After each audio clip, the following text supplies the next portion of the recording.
I guess one phrase that gets thrown around a lot about your band is the term concept album. With each album, I mean, I don't know if you would even see this as over-intellectualizing it or anything, but each album does seem like one unit. How do you actually choose individual songs to put into a live setting and mix it up? Well, you never want to do like an album in its entirety. That was for a certain generation. Of course, right? yeah. So we like to just kind of have it be a lot of variety and not be constrained by what could essentially just come off as rules. Yeah. So. But do you think the idea of a concept album kind of automatically intertwines each song from each album with each other? I mean, each individual album? I don't know. We make records. Who are you guys and what do you do?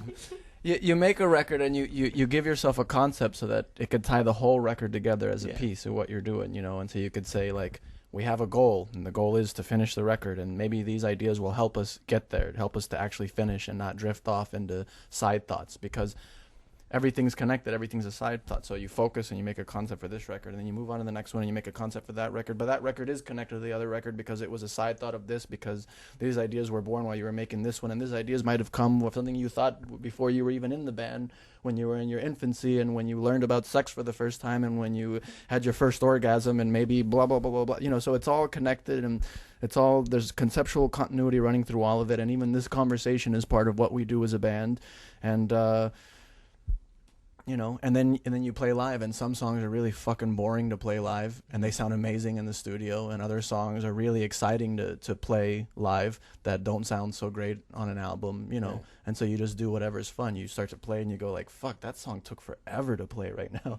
Let's not play that one again. Yeah. And then you play another song and you're like, man, that's a really fun song to play. Let's always play that. We're always going to play that song. We're always going to play it. We're always going to play it. We're always going to play it. And then one day you go like, I don't want to play that song anymore. I'm really sick of playing that song. So okay, we don't play that song. Yeah. I think also your live shows, it's more than just going and listening to the music as well. There seems to be this almost tension in the air. I don't know if it's the music, I don't know if it's the way you guys are moving, but it almost feels I don't know, tense. Is that something that you're actually putting into it? Who knows? On purpose, we always celebrate the fact that musically we gamble a lot, and that might be coming off that way. There's some nights that are really horrible, and some nights where, to us, we're magical. To us. Yeah. Can't say that for everybody and be egotistical and say it was magic for the audience. But, for us, there's moments where, because we didn't put it into words and we're just looking at each other and it happened. Yeah. They're great, and you never know if that's always going to happen. So that's kind of tense. Especially if you're someone that follows us around and you go, God, that Vancouver show was amazing. What happened in Edmonton? You're not moving around. You don't even look like you want to be there. Yeah. I'm human. Do you get to those points where you just don't want to be there? Oh, yeah. Of course. Yeah.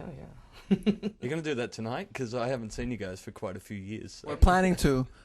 We're planning tonight to not want to be there. But we'll see how it comes out. It might happen. Because last time we had a really, really good show here. So as the way cosmic rules go, you have a good one, you have a bad one. It's just a gamble, like you said. It's like anything else. It's like having a conversation. It's like, going to work every day, driving every day. Some days it's easy as fuck and you really don't care about traffic, and other days every little thing gets to you and you feel like your skin is on wrong. You don't choose it, and even though you want to control it and make it be better or make it blah blah blah blah, you can't control it. So it's either happening or it's not, and when it's not happening, it's fucking murder. And you don't want to be up there. And so yes, there's a lot of tension, and you want the song to be over, and everything's bothering you, and even the person there smiling, enjoying themselves, you're just like, fuck you, you don't like this, you're lying to me, I don't believe you, how could you like this is so horrible, I hate myself. And other nights you think like, the audience disappears and it's only the 8 of us. Yeah. And like you said, it's magical for us. We go somewhere else and we're not aware of anything besides that moment. Yeah. So, but which we get is like, it's like putting a coin in a lottery machine. Surely the audience plays a part in those magical nights. Sometimes, yeah. But sometimes not. Yeah. Can't control that either. Yeah. Especially if they've been out in the sun all day and smoking and drinking, and then they just look like this. They've been bombarded by, what we consider mediocre entertainment. Yeah. And then we come on, and we're like, come on, we're amped. What's wrong with you? Sometimes it can bring you down, because then it just feels like you're the new kid in high school, And everyone's like, why is this kid here? Maybe you can meet each other in the middle. They can bring you down a little bit, but sometimes, you can sort of kick them up a notch. Yeah, sometimes. Anyway, guys, thank you so much for joining us. Thanks.